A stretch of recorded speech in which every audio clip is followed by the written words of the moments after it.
ಸಾಯಿರಾಮ್. ನನ್ನ ಮುದ್ದಿನ ಮಗುವೆ, ಆರಾಮವಾಗಿ ಕುಳಿತು ಯೋಚಿಸು. ಆದದ್ದನ್ನು ಮರೆಯಲಾಗದೆ ನೀನು ಪಡುವ ಕಷ್ಟವನ್ನು ನಾನು ಅರಿವೆನು. ಮುಂದೆ ಮಾಡಬೇಕಾದ ಬದಲಾವಣೆಗಳನ್ನು ಮಾತ್ರವೇ ಮಾಡಲಾಗದೆ ನೀನು ಪಡುವ ಕಷ್ಟವನ್ನು ನಾನು ಅರಿವೆನು. ನೀನು ದಿನವೂ ನನ್ನನ್ನು ಕೇಳುವ ಪ್ರಶ್ನೆ, ನಾನು ಏನು ಮಾಡಬೇಕು ಬಾಬಾ ಎಂದು.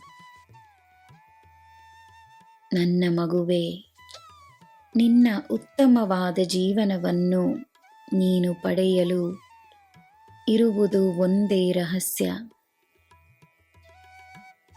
ಭೂತಕಾಲವನ್ನು ಮರೆತು ಇಂದಿನ ಈ ಕ್ಷಣವನ್ನು ಒಂದು ಅವಕಾಶವೆಂದು ಸ್ವೀಕರಿಸಿ ಹಿಂದಿರುಗಿ ನೋಡದೆ ನಿನ್ನ ಮುಂದೆ ಇರುವ ಮಾರ್ಗದ ಮೇಲೆ ಮಾತ್ರವೇ ನಿನ್ನ ಗಮನವನ್ನು ನೀಡಬೇಕು.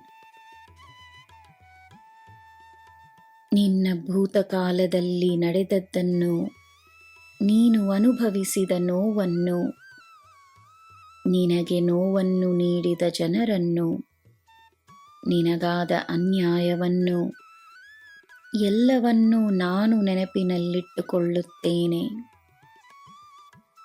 ನಾನು ಮರೆಯುವುದಿಲ್ಲ. ನಾನು ಎಲ್ಲವನ್ನೂ ನೆನಪಿನಲ್ಲಿಟ್ಟುಕೊಳ್ಳುವಾಗ ನೀನು ಮರೆಯಬೇಕು. ಈ ನಿನ್ನ ಸಾಯಿ, ಕರ್ಮ, ಸಮಯ, ಈ ಬ್ರಹ್ಮಾಂಡವೇ ನಿನಗೋಸ್ಕರವಿರುವಾಗ ಭೂತಕಾಲದ ಕಷ್ಟವನ್ನು ನೀನು ಹೊತ್ತುಕೊಂಡು ನಡೆಯಬೇಕೆಂದಿಲ್ಲ. ನಾನಿದ್ದೇನೆ. ನಿನ್ನ ಭಾರವನ್ನು ಇಳಿಸು. ಈ ನಿನ್ನ ತಂದೆಗೆ ಒಪ್ಪಿಸು. ಏನು ಮಾಡಬೇಕೋ ನಾನು ಮಾಡುತ್ತೇನೆ. ನಾನು ಹೇಳುವುದನ್ನು ನೀನು ಮಾಡು. ನನ್ನ ಮಗುವೇ, ನಿನಗೆ ನಾನಿದ್ದೇನೆ, ಸದಾ ಇರುತ್ತೇನೆ.